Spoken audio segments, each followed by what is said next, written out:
दीपिका, अप्रैल का महीना चल रहा है, ऐसे में कई जगह पर बोर्ड परीक्षाएं जो हैं खत्म हो चुकी हैं। हाँ, कुछ विषयों के एग्जाम अभी बाकी हैं। छात्र जो है कितनी मेहनत करते हैं ना कि बोर्ड एग्जाम में उन्हें अच्छे नंबर आ सके। बिल्कुल, दिन रात एक करते हैं, पढ़ाई करते हैं, लेकिन हैदराबाद में एग्जाम्स पर बवाल हो गया है। बोर्ड एग्जाम्स पर ये बवाल हुआ है क्योंकि खबर ये मिल रही है कि 10वीं के बोर्ड के जो पेपर्स हैं वो लीक हो गए, जिसके बाद छात्र संगठन के लोगों ने जम करके बवाल किया है। पूरा मामला इस रिपोर्ट में। छात्र संगठनों के आक्रोश और हिंसक विरोध प्रदर्शन की ये तस्वीरें हैदराबाद की हैं। पेपर लीक होने से खफा NSUI के छात्र नेताओं ने राज्य सरकार के खिलाफ जमकर हंगामा किया।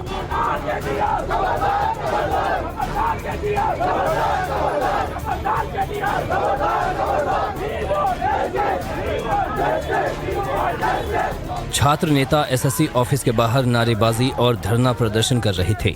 सैकड़ों छात्र झंडा और CM का पुतला लेकर पहुंचे थे। कई छात्र बाउंड्री वॉल और पेड़ों पर चढ़ गए थे। बवाल उस वक्त बढ़ गया जब पुलिस ने छात्र नेताओं को धरना स्थल से हटाने की कोशिश की। CM के पुतले को छात्र नेताओं ने पेड़ पर फंदे से लटका दिया। प्रदर्शनकारियों को हटाने के लिए पुलिस ने हल्का बल प्रयोग किया तो उन्होंने हंगामा और तोड़फोड़ शुरू कर दी।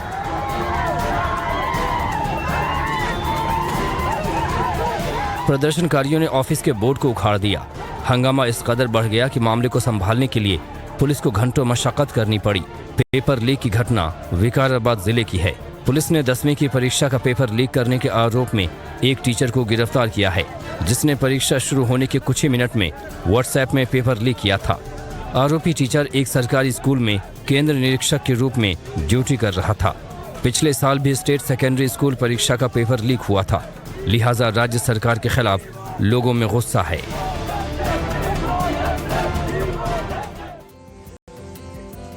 तो हैदराबाद में तो NSUI के कार्यकर्ताओं ने जम करके बवाल हुआ है। पुलिस से थोड़ी सी नोकझोंक भी हुई है, यानी कि हैदराबाद की सड़कों पर कई घंटों तक यूं ही बवाल चलता रहा। इधर राजस्थान के उदयपुर में पुलिस और प्रशासन के खिलाफ जमकर हंगामा हुआ है। दरअसल एक बच्ची की रेप के बाद निर्मम हत्या कर दी गई, जिसके बाद वहां के स्थानीय लोगों का गुस्सा जो है वो फूट पड़ा। रिपोर्ट देखिए। उदयपुर में 9 साल की बच्ची की रेप के बाद हत्या कर दी गई। जिस शख्स को बच्ची भाई कहकर बुलाती थी, उसी ने वारदात को अंजाम दिया। पहले रेप किया, फिर गला दबाकर कत्ल कर दिया, लेकिन हैवानियत उसके बाद भी जारी रही। बहुत निर्मम तरीके से हत्या की गई थी और काफ़ी पार्ट्स में बॉडी को काट दिया गया था। और अभी जो सामने आया है पूछताछ में एक सेक्सुअल असॉल्ट की भी पुष्टि हो रही है इस बात को लेकर। आरोपी ने शव के 10 टुकड़े किए और शव को बोरी में भरकर एक दिन घर में छुपाए रखा और फिर मौका देख गांव के ही खंडहर में फेंक दिया। कल शाम को इत्तला मिली कि एक गांव में ही एक जगह पे एक खंडहर मकान में उस जो बच्ची है उसकी डेड बॉडी मिली हुई है और उसमें डेड बॉडी को शत-विशत किया हुआ है। तो इस सूचना पे सभी अधिकारी पहुंचे और FSL टीम, डॉग स्क्वाड वगैरह को बुलाया गया और डिटेल एग्जामिनेशन की गई। शक के आधार पर पुलिस आरोपी के घर पहुंची तो घर में खून के धब्बे मिले, जिसके बाद आरोपी को अरेस्ट कर लिया गया। व्यक्ति है कमलेश नाम से, जो वहीं उसके जो घटनास्थल है उसके पास में ही रहता है।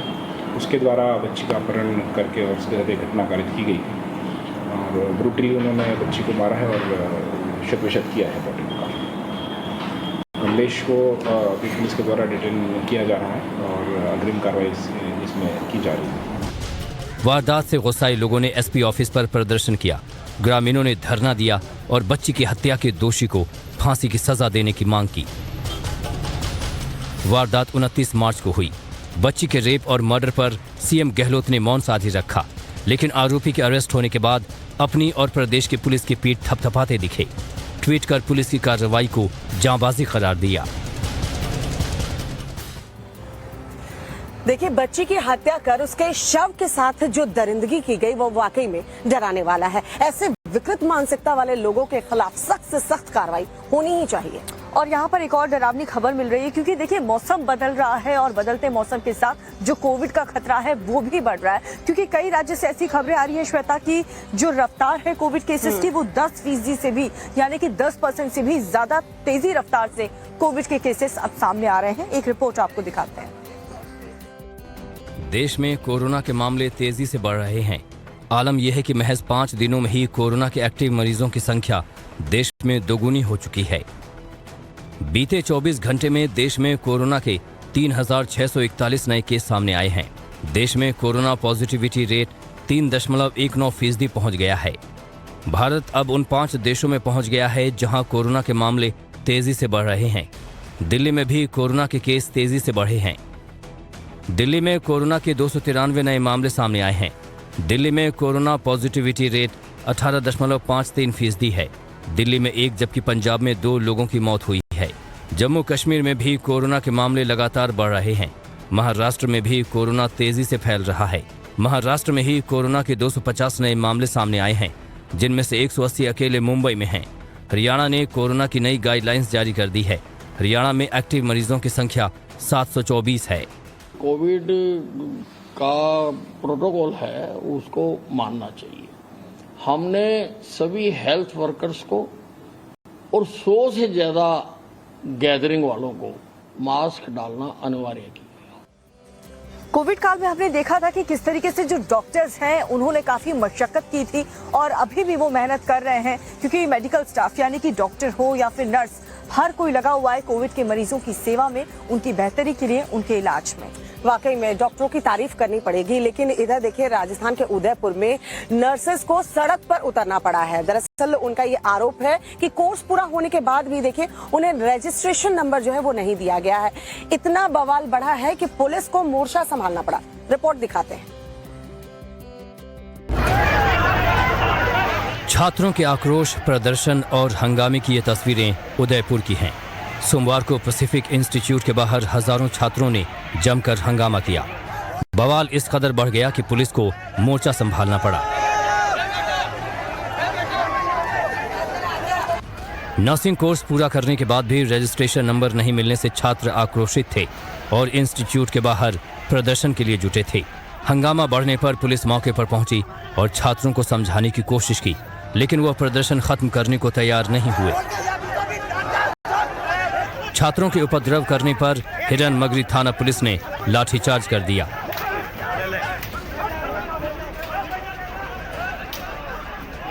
जिसके बाद माहौल और ज्यादा बिगड़ गया। पुलिस ने छात्रों को सड़क पर दौड़ा दौड़ा कर पीटा। पुलिस की पिटाई से कई छात्र घायल हुए हैं। पुलिस ने 1 दर्जन से ज्यादा छात्रों को बवाल करने के आरोप में हिरासत में ले लिया। तो उदयपुर में देखिए, पुलिस ने मोर्चा संभाल लिया और विवाद ज्यादा बढ़ने से रोक लिया गया।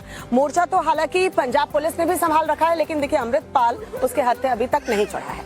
जी हाँ, क्योंकि अलग अलग लोकेशंस पर छापेमारी अभी भी चल रही है। पुलिस की छापेमारी चल रही है। दूसरी तरफ मालेगांव ब्लास्ट को लेकर के आखिर ताजा अपडेट क्या है, वो खबर भी हम आपको दिखा रहे हैं। देश में चल क्या रहा है, 2 मिनट में देखिए। कर्नाटक चुनाव को लेकर आज कांग्रेस की अहम बैठक सुबह 10:30 बजे होने वाली है। कांग्रेस इलेक्शन कमेटी की बैठक कांग्रेस मुख्यालय में होगी। कांग्रेस अध्यक्ष मल्लिकार्जुन खड़गे की अध्यक्षता में होने वाली बैठक में कांग्रेस उम्मीदवारों के नाम पर मंथन होगा। कांग्रेस कर्नाटक चुनाव के लिए 124 कैंडिडेट की लिस्ट पहले ही जारी कर चुकी है।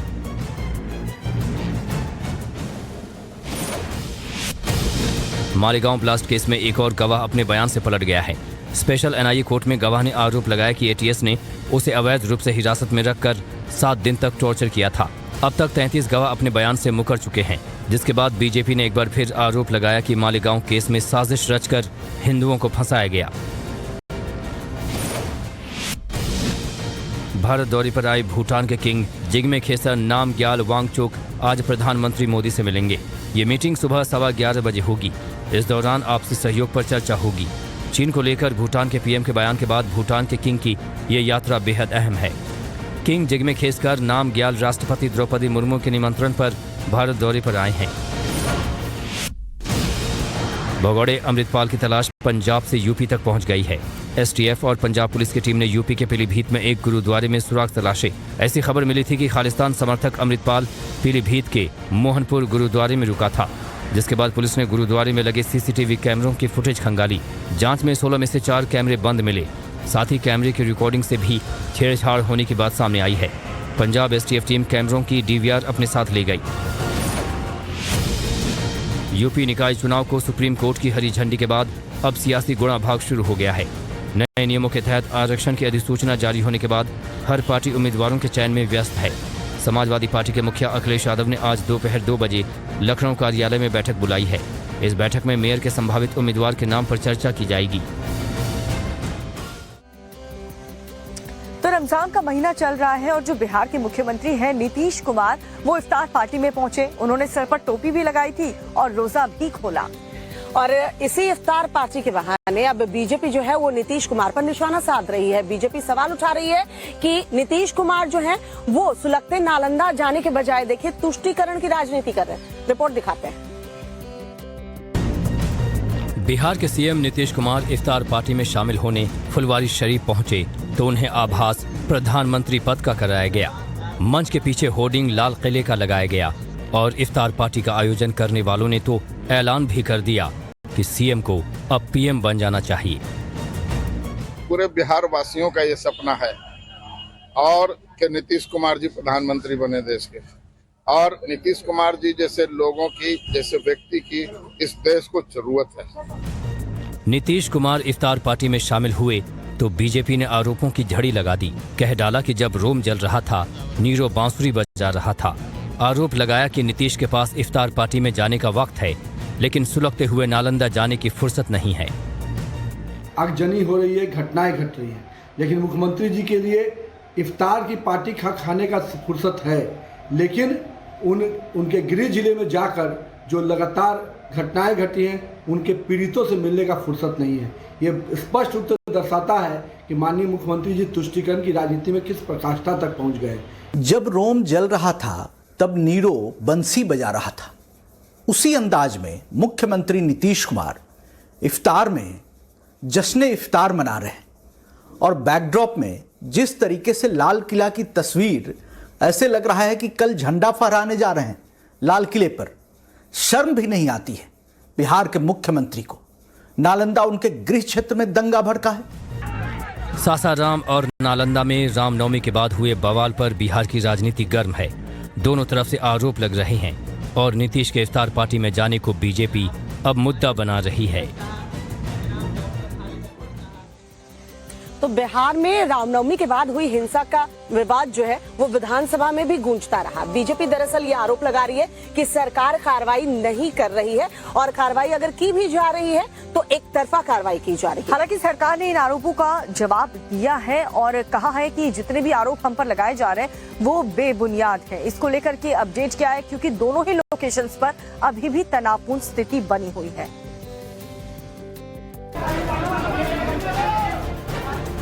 रामनवमी के दिन सासाराम और बिहार शरीफ में हिंसा को लेकर बिहार में राजनीति गर्म है। सोमवार को विधानसभा में बीजेपी विधायकों ने जमकर नारेबाजी की। बीजेपी ने आरोप लगाया कि पुलिस को आरोपियों पर कार्रवाई नहीं करने दी जा रही। कार्रवाई और मदरसों पे कार्रवाई होती है तो बेचैनी होती है, और आज रामनवमी का अवसर आता है तो उन पे पत्थर चलते हैं, तो जिन पे पत्थर चल रहा है उन्हीं पे कार्रवाई, जिनके आग से घर जल रहे हैं, दुकानें जल रही हैं, उन्हीं पे कार्रवाई। यही तो है नीतीश कुमार का चेहरा। नालंदा के हिंसाग्रस्त इलाके में पुलिस ने सोमवार को भी फ्लैग मार्च किया। प्रभावित इलाकों में आज भी स्कूल, कॉलेज और इंटरनेट बंद है। बीजेपी ने हिंदू संगठनों पर एकतरफा कार्रवाई का आरोप लगाया, जिसके जवाब में जेडीयू और आरजेडी ने भी पलटवार किया। जो लोग संविधान को मानने वाले नहीं हैं, जो लोग चाहते हैं कि परिस्थितिवश हम कुछ न कुछ उद्दंडता करके और इसका फायदा उठाए, वैसे लोग समाज में हैं और वैसे लोग करते हैं। उनको चिन्हित किया जाएगा, उन पर कार्रवाई की जाएगी। नालंदा और सासाराम में हालात तनावपूर्ण बने हुए हैं। पुलिस का कहना है कि दोनों जिलों में स्थिति शांतिपूर्ण है। अब तक 15 केस दर्ज किए गए हैं और 130 गिरफ्तारियां की गई हैं। इस तरह के जो विक्टिम हैं उन सभी का बयान लेकर के हम लोग निश्चित रूप से जो एक इन्वेस्टिगेशन का पॉइंट है उस पर आगे बढ़ेंगे, और सभी को सुरक्षा देने के लिए पर्याप्त सुरक्षा बल उपलब्ध कराया गया है, जैसा कि मैंने ब्यौरा बताया। सासाराम में एसएसबी की 2 बटालियन और आरएएफ की 1 बटालियन कैंप कर रही है। सासाराम में सोमवार की सुबह भी बम से हमले की खबर सामने आई थी, जिसके बाद प्रशासन अलर्ट पर है।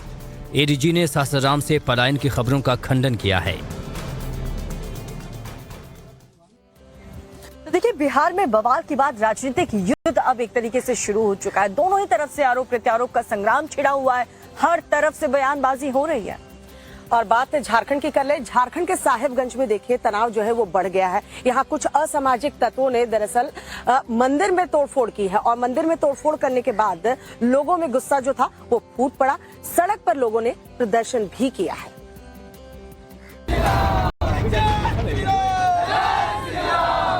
हंगामा, नारेबाजी और आक्रोश की ये तस्वीरें झारखंड के साहिबगंज की हैं।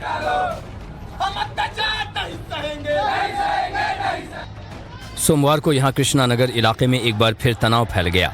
हिंदूवादी संगठनों के हजारों लोग सड़क पर उतर आए और विरोध प्रदर्शन शुरू कर दिया। लोगों के आक्रोश की वजह बजरंगबली की मूर्ति के साथ छेड़छाड़ है।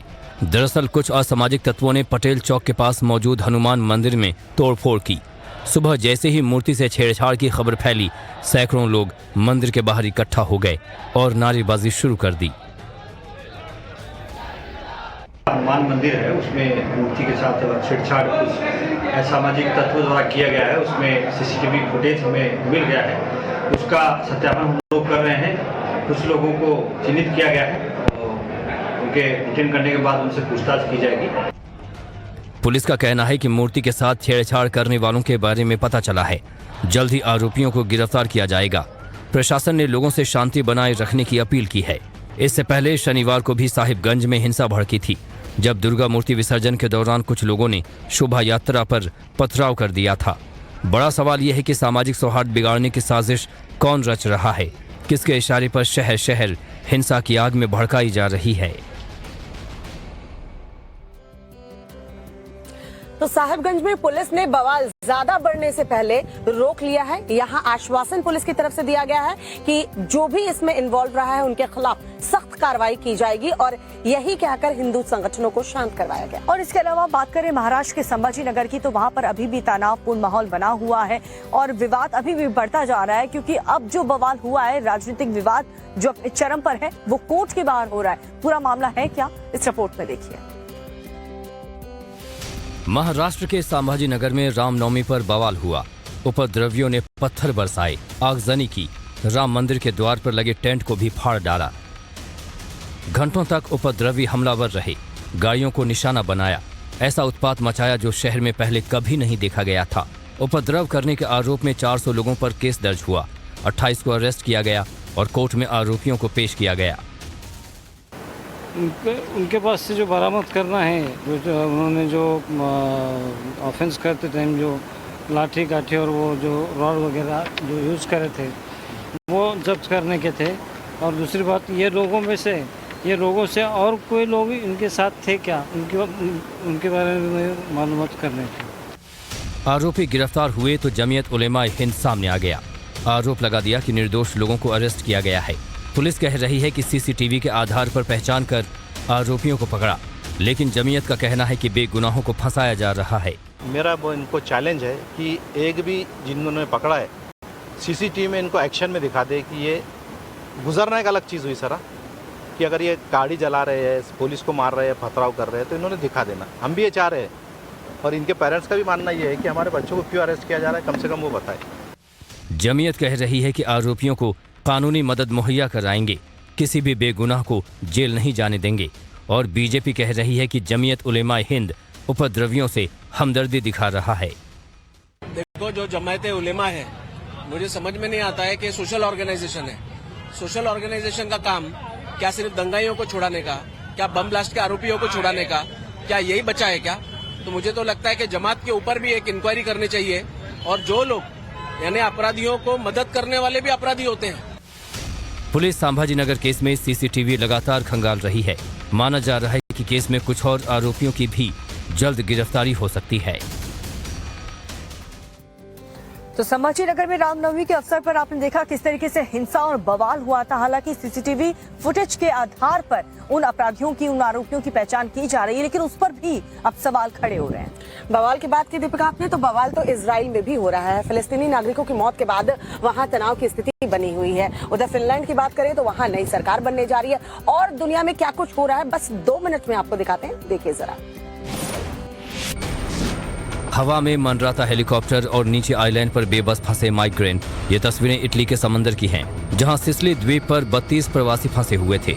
उनके पास न खाने को कुछ था और न ही पीने का पानी। जब इसकी खबर इटली के कोस्ट गार्ड को लगी तो फौरन ही एक हेलीकॉप्टर को रवाना किया गया। कोस्ट गार्ड के जांबाज जवानों ने बड़ी बहादुरी से नीचे रस्सी फेंकी, फिर हुक लगाकर एक एक करके सभी को ऊपर खींच लिया। अमेरिका में जानलेवा बवंडर से तबाही की तस्वीरें दिल दहलाने वाली हैं। अब तक टोर्नेडो से 32 लोगों की मौत हो चुकी है। तूफान से अरकानसास और इलिनॉइस में सबसे ज्यादा नुकसान हुआ है। अरकानसास में नेशनल इमरजेंसी का ऐलान कर दिया गया है और मदद के लिए नेशनल गार्ड्स को बुलाया गया है। अमेरिका के 11 राज्यों में टोर्नेडो का असर हुआ है। रूस से जंग में यूक्रेन को सिर्फ आर्थिक और सैन्य नुकसान ही नहीं हो रहा है, बल्कि युद्ध ने यूक्रेन की सांस्कृतिक विरासत को भी बड़ी क्षति पहुंचाई है। अब यूक्रेन की सांस्कृतिक धरोहरों के संरक्षण के लिए यूनेस्को आगे आया है। यूनेस्को के डायरेक्टर जनरल ने यूक्रेन के राष्ट्रपति जेलेंस्की से मुलाकात की है। ये मुलाकात यूक्रेन के वॉर जोन चेरनीहिव में हुई। इजराइल के वेस्ट बैंक में सड़कों पर उतरा ये हुजूम उन 2 फिलिस्तीनी नागरिकों की हत्या का विरोध कर रहा है, जिनकी मौत इजराइल की गोलीबारी में हुई है। इन लोगों ने वेस्ट बैंक के नेबलस शहर में प्रदर्शन भी किया। इजराइल के मुताबिक जिन लोगों की मौत हुई वो इजरायली सुरक्षा बलों की हत्या में आरोपी थे। फिनलैंड में संसदीय चुनाव के नतीजे आ गए हैं। फिनलैंड के प्रधानमंत्री सना मारिन की पार्टी को करारी हार मिली है। दक्षिणपंथी पार्टी के गठबंधन को जीत मिली है। नेशनल कोalition पार्टी को सबसे ज्यादा 20.8% वोट मिले। वहीं दूसरे नंबर पर फिनलैंड की right wing populist party the Finn रही, जबकि प्रधानमंत्री सना मैरिन की पार्टी सोशल डेमोक्रेट्स 19.9% वोटों के साथ तीसरे नंबर पर रही। अब मरीन की जगह पेटेरी ओरपो ले सकते हैं। तो दुनिया की हलचल हमने आपको दिखाई। देखिए कैसे फिनलैंड में नई सरकार बनने जा रही है। सना मरीन की पार्टी चुनाव में तीसरे नंबर पर रही है। अब फिनलैंड को जो है वो नया मुखिया मिलेगा। और अगर इंडिया की बात करें तो यहाँ पर बवाल चल रहा है विपक्ष और सरकार के बीच। जी हाँ, राहुल गांधी के समर्थन में कांग्रेस पार्टी जगह जगह प्रदर्शन कर रही है और जम्मू में प्रदर्शनकारियों ने किस तरीके से सरकार पर ही आरोप लगा दिया। कांग्रेस के कार्यकर्ताओं ने क्या कुछ कहा, देखिए इस रिपोर्ट में। राहुल गांधी को सूरत कोर्ट से जमानत मिल चुकी है और सजा के खिलाफ भी सुनवाई के लिए कोर्ट तैयार है। लेकिन राहुल की संसद सदस्यता रद्द होने के खिलाफ कांग्रेस अब भी सड़कों पर है। ये तस्वीरें हैं जम्मू की, जहां बड़ी संख्या में कांग्रेसी इकट्ठा हुए और राहुल गांधी के समर्थन में मशाल जुलूस निकाला। इस प्रदर्शन में सैकड़ों की संख्या में कांग्रेस कार्यकर्ता मौजूद रहे। राहुल गांधी के खिलाफ खेल रचाया गया, जो डेमोक्रेसी का कत्ल किया गया, जो देश में लोकतंत्र को खत्म किया जा रहा है, उसके खिलाफ आज हमारी रैली है। ये बताने के लिए कि मोदी अडानी ने इस मुल्क को लूटा। कांग्रेसियों ने केंद्र सरकार पर आरोप लगाया और ऐलान किया कि राहुल गांधी और कांग्रेस कभी नहीं झुकेंगे। कह दिया कि अडानी को केंद्र सरकार बचा रही है और सरकार को जवाब देना होगा। इस दौरान कांग्रेसियों की पुलिस से धक्का मुक्की भी हुई। पुलिस को प्रदर्शनकारियों को रोकने के लिए कड़ी मशक्कत करनी पड़ी।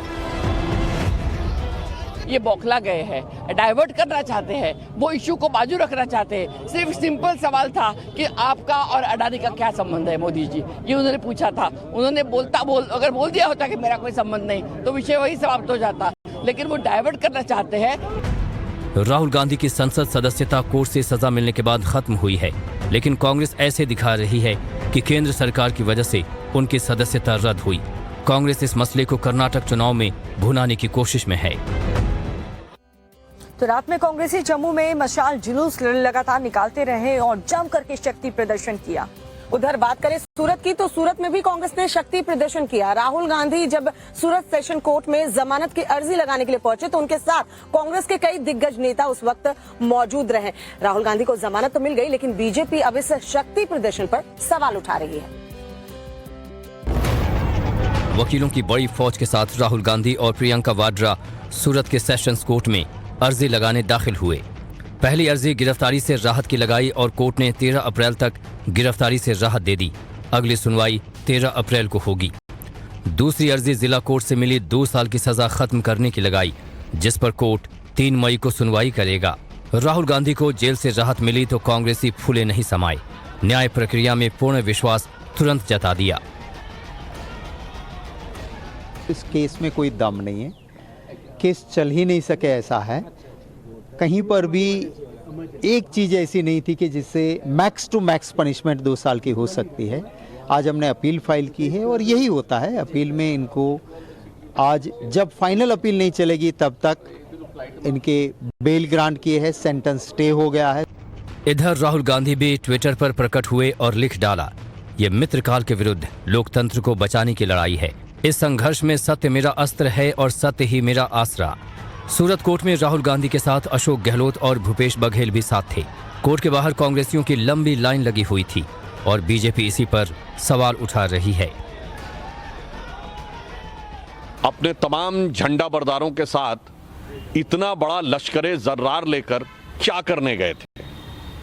आप अपने अहंकार का प्रदर्शन करने गए थे कि जो पिछड़े वर्ग के अपमान के बाद भी आप दिखाना चाहते हैं कि हमारे अंदर इतनी ठसक है, या आप न्यायालय को दबाव में लेने गए थे, या जांच एजेंसियों को जो धमकाने की आपकी प्रवृत्ति है वह करने गए थे?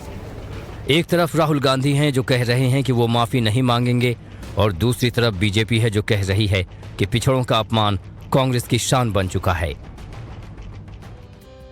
बात राहुल गांधी की चल रही थी। राहुल गांधी दरअसल देखिए सावरकर को लेकर जो उन्होंने बयान दिया था, अब यही बयान जो है महाराष्ट्र कांग्रेस और उद्धव के लिए मुसीबत बन गया है। जी हाँ, क्योंकि बीजेपी और शिवसेना तो सावरकर सम्मान रैली कर रही है, लेकिन इसी बीच जो डिप्टी सीएम है वो बयान देते देते एक मर्यादा लांघ गए। क्या कुछ कहा उन्होंने, आप ही देखिए।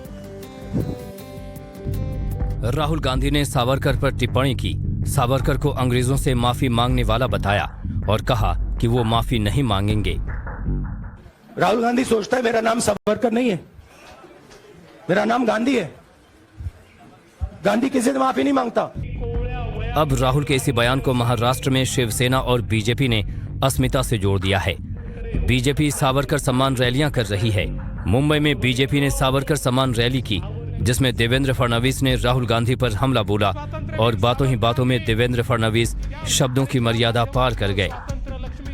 आणि म्हणून खऱ्या अर्थानं 11 वर्ष त्या काळ्या पाण्याची शिक्षा त्यांनी भोगली आणि ही भोगत असताना लोक जे सांगतात त्यांनी माफी मागितली। ते बघा त्यांनी काय लिहिलंय, त्या ठिकाणी कोर्टात केलेला अर्ज आहे आणि त्या अर्जामध्ये शेवटी सावरकर म्हणतात मला माहिती आहे तुम्ही मला सोडणार नाहीये, मला नाही सोडलं तरी चालेल, पण जे बाकीचे आहेत त्यांच्या वतीनं तुम्हाला विनंती करतो इतर सगळ्यांना सोडून द्या। फडणवीस के निशाने पर सिर्फ राहुल गांधी ही नहीं रहे, उन्होंने उद्धव ठाकरे गुट को भी आड़े हाथों लिया और कांग्रेस का समर्थन करने पर उद्धव ठाकरे पर भी जमकर बरसे और राहुल गांधी पर भी बार बार जोरदार प्रहार किया। सावरकर पर बयान दे चुके राहुल गांधी के समर्थन से उद्धव गुट किनारा कर चुका है, लेकिन सीएम शिंदे और डिप्टी सीएम फडणवीस ने कांग्रेस के खिलाफ मोर्चा खोल दिया है और इस हमले के लपेटे में उद्धव ठाकरे भी आ रहे हैं।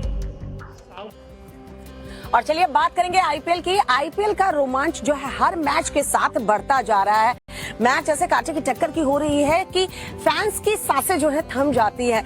हर एक गेंद जो है मैच का रुख बदल दे रही है। जी और दिल्ली से एक अच्छी खबर आई है और अच्छी खबर ऋषभ पंत के फैंस को लेकर के भी है, और वो खबर क्या है आप इस रिपोर्ट में देखेंगे। साथ ही खेल जगत में क्या कुछ चल रहा है 2 मिनट में आपको दिखाते हैं। आईपीएल सीजन 16 में चेन्नई सुपर किंग्स ने पहली जीत का स्वाद चख ही लिया। चेपॉक में चेन्नई ने लखनऊ सुपर जायंट्स को 12 रन से हरा दिया। पहले बल्लेबाजी करते हुए चेन्नई ने ऋतुराज के 57 और कॉनवॉय के 47 रन की मदद से 20 ओवर में 7 विकेट पर 217 रन का स्कोर बनाया। आखिरी ओवर में धोनी ने 2 गेंद पर 2 छक्के लगाए। जवाब में लखनऊ की टीम 20 ओवर में 7 विकेट पर 205 रन ही बना सकी। कायल मेयर्स को छोड़कर कोई बल्लेबाज टिक नहीं पाया। मोइन अली ने 26 रन देकर 4 विकेट लिए। चेन्नई की टीम को चेपॉक में डबल खुशी मिली। एक और जहां जीत का खाता खुला तो वहीं चेन्नई सुपर किंग्स के ओपनर ऋतुराज गायकवाड़ ने ऑरेंज कैप पर कब्जा जमा लिया। ऋतुराज के 2 मैच में 149 रन हो गए हैं और सबसे ज्यादा रन बनाने वालों की लिस्ट में वो टॉप पर हैं। ऋतुराज गायकवाड़ ने पहले मैच में 50 गेंद पर 92 रन बनाए थे और दूसरे मैच में उनके बल्ले से 57 रन निकले। चेपॉक स्टेडियम में चेन्नई सुपर किंग्स और लखनऊ सुपर जायंट्स का मैच शुरू होने से ठीक पहले एक कुत्ता मैदान में घुस आया, जिसकी वजह से मैच में देरी हो गई। चेन्नई के बल्लेबाज ऋतुराज गायकवाड़ जैसे ही क्रीज पर आए तभी अचानक कुत्ते ने मैदान में घुसपैठ कर दी। कुत्ते को मैदान से बाहर ले जाने में मैदान के कर्मचारियों की आफत आ गई। कुत्ते के इस खेल की वजह से 5 मिनट तक आईपीएल का रोमांच आज देश की राजधानी दिल्ली पहुंच रहा है। आज दिल्ली के अरुण जेटली स्टेडियम में दिल्ली कैपिटल्स की टक्कर गुजरात टाइटन से होगी। पहला मैच हार चुकी दिल्ली की कोशिश इस मैच में जीत की होगी, तो वहीं हार्दिक पांड्या की कप्तानी वाली गुजरात की टीम लगातार दूसरी जीत के इरादे से उतरेगी। ये मैच 7:30 बजे शुरू होगा। गुजरात के खिलाफ दिल्ली की टीम को आज ऋषभ पंत का भी साथ मिलेगा। ऋषभ पंत अपनी टीम को चीयर करने आज स्टेडियम आएंगे। डीडीसीए ने इसकी जानकारी दी है। रुड़की के पास हादसे का शिकार होने के बाद पंत लगातार रिकवर कर रहे हैं। खबर है कि ऋषभ पंत दिल्ली के डगआउट में बैठकर टीम का उत्साह बढ़ाएंगे।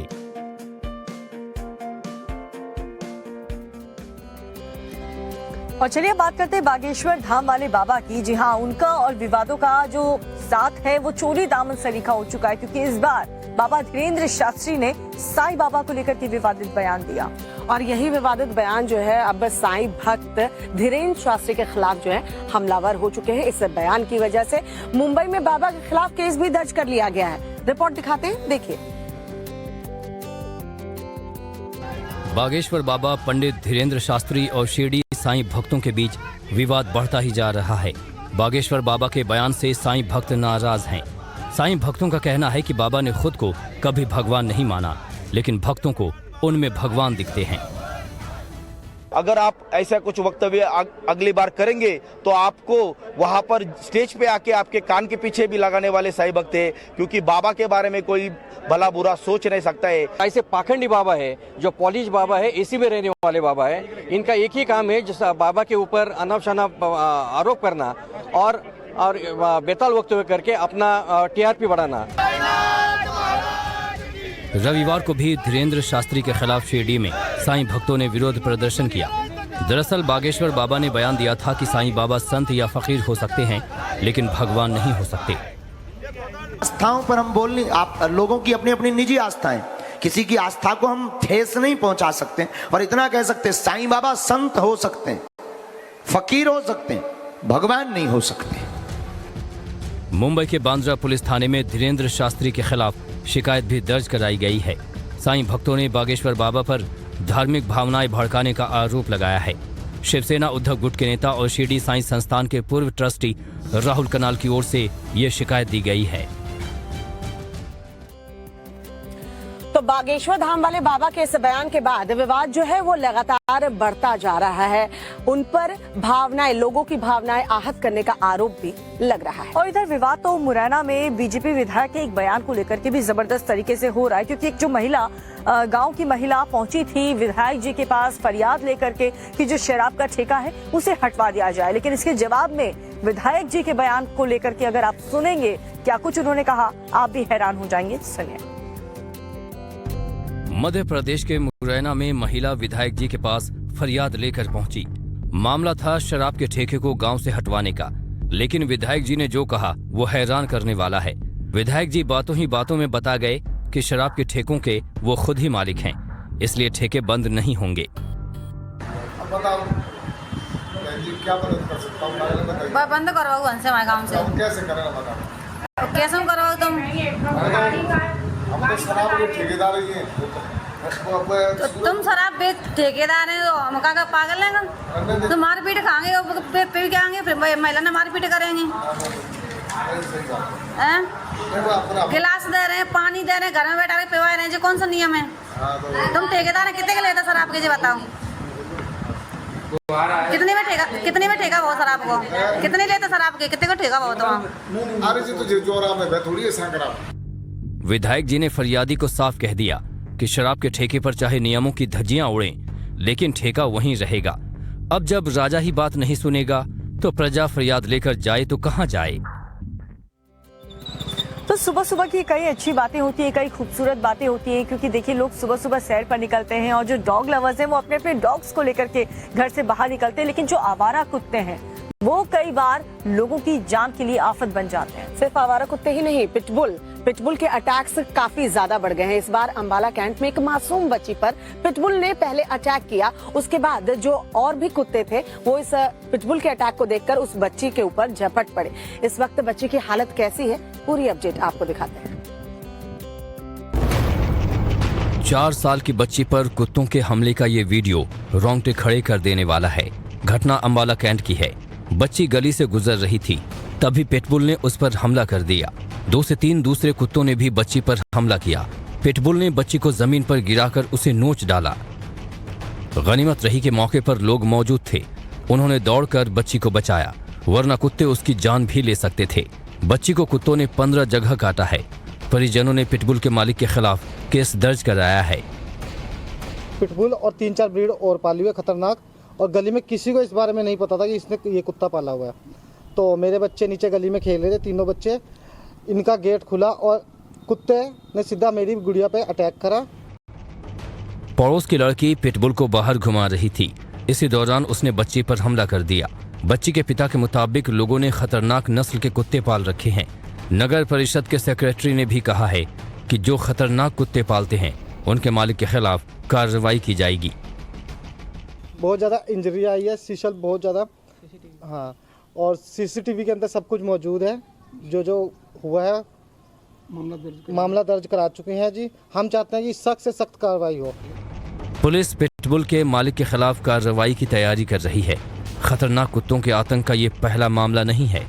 दिल्ली नोएडा की पॉश सोसाइटीज में पिछले दिनों कुत्तों के काटने से कई मामले सामने आए हैं। दिल्ली में 29 मार्च को अमेरिकन बुली डॉग ने 17 साल की बच्ची को काट लिया। तो बच्ची पर पिटबुल अटैक का ये वीडियो खूब वायरल हो रहा है। उधर पुलिस इस तैयारी में है कि इस पिटबुल के मालिक के ऊपर सख्त से सख्त कार्रवाई हो। और इसके अलावा एक महिला का चप्पल अस्त्र भी इन दिनों काफी ज्यादा वायरल हो रहा है। चप्पल से डर करके मगरमच्छ भी वहां से भागता हुआ दिख रहा है। और इसके अलावा दुनिया में क्या कुछ वायरल हो रहा है, 2 मिनट में आपको ये वीडियो दिखाते हैं। सोशल मीडिया पर इस वीडियो को देखकर लोग लोटपोट हुए जा रहे हैं। गाड़ी के रिपेयर सेंटर में एक शख्स टायर को सीधा खड़ा करके गाड़ी की तरफ जा रहा था, लेकिन टायर पलट गया। टायर सिर्फ गिरा ही नहीं बल्कि उसने इस शख्स का भी बैलेंस बिगाड़ दिया। नतीजा ये हुआ कि आदमी सीधा जमीन पर गिरा। इस वीडियो को अब तक 6.5 लाख लोग देख चुके हैं।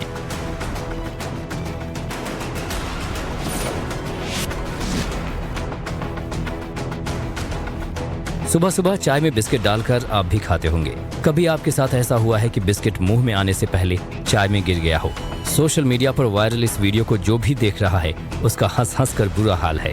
पहली बार बिस्किट का टुकड़ा गिरने के बाद अंकल जी ने दूसरी बार फिर से वही काम किया, लेकिन बिस्किट फिर चाय में गिर गया।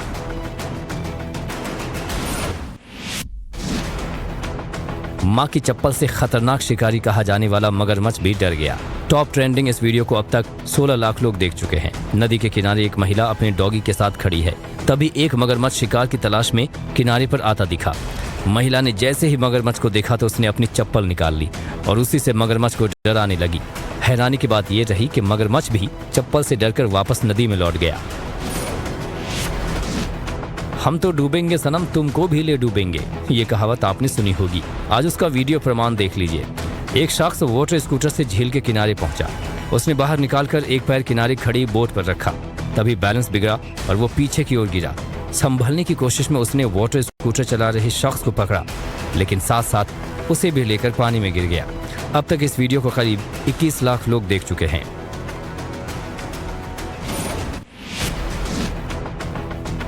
टीवी पर ब्रूस ली की फाइट देखिए तो क्या हुआ, अब फीमेल ब्रूस ली से मिलिए। वायरल हो रहा ये वीडियो चीन के एक रेस्टोरेंट का है। किसी बात को लेकर रेस्टोरेंट में आए 2 कस्टमर्स ने महिला वेटर पर हमला कर दिया। बस फिर क्या था, फीमेल ब्रूस ली ने ताबड़तोड़ पंच और किक की बरसात कर दी और पल भर में दोनों युवक जमीन पर पड़े थे। और चलिए इस वक्त एक बड़ी खबर आपको पश्चिम बंगाल से बता देते हैं। पश्चिम बंगाल के हुबली में पत्थरबाजी हुई है, जिसके बाद विवाद जो है, बवाल जो है वो बढ़ता गया। पश्चिम बंगाल की खबर आपको बता रहे हैं, जहां पर लोकल ट्रेन और मेल एक्सप्रेस ट्रेन पर पत्थरबाजी हुई है, जिसके बाद रेलवे स्टेशन को रोक दिया गया है। पूरे इलाके में अभी भी तनावपूर्ण स्थिति बनी हुई है। बताया जा रहा है देर रात हुगली के रिश्रा में कुछ लोगों ने पत्थरबाजी शुरू कर दी। इस पत्थरबाजी की घटना के बाद रेलवे स्टेशन को बंद किया गया, जबकि इस रूट पर आने और जाने वाली ट्रेनों को रोका गया। मौके पर भारी पुलिस बल तैनाती की गई है। रिश्रा रेलवे स्टेशन के गेट नंबर 4 के सामने ये पत्थरबाजी हुई।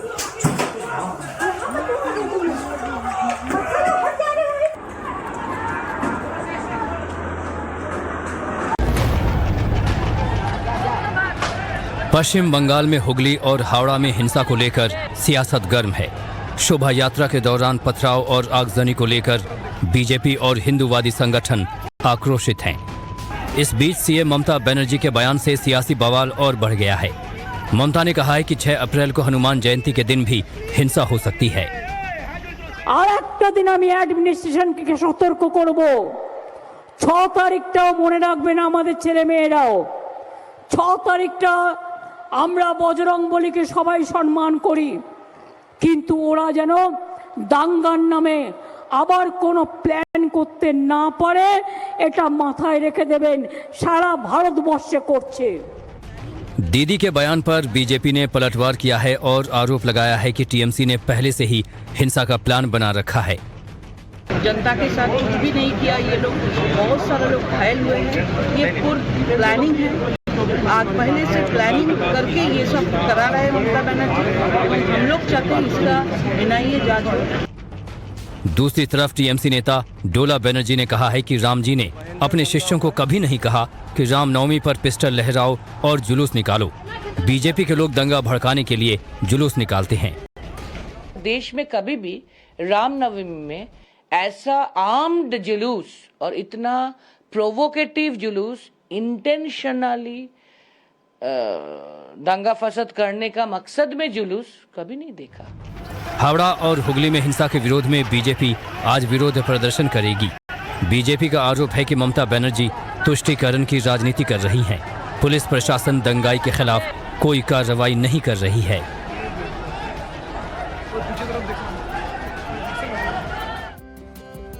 रामनवमी पर बंगाल समेत कई जगहों पर दरअसल हिंसा हुई है और शोभा यात्रा जब रामनवमी में निकाली गई वहां पर पत्थरबाजी की गई है। कई मंदिरों में भी बताया जा रहा है कि तोड़फोड़ हुई है। और देखिए, रामनवमी के दरमियान जो हिंसा हुई थी वो मामला सुप्रीम कोर्ट भी जा पहुंचा है। मांग की गई है कि सुप्रीम कोर्ट के जरिए इस पूरे मामले की, इस पूरे हिंसा की जांच हो। पूरा अपडेट क्या है इस रिपोर्ट में देखिए।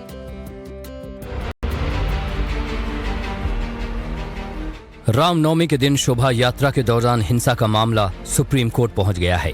हिंदू फ्रंट फॉर जस्टिस की तरफ से सुप्रीम कोर्ट में याचिका दाखिल की गई है और जुलूस के दौरान हुए दंगों की जांच की मांग की गई।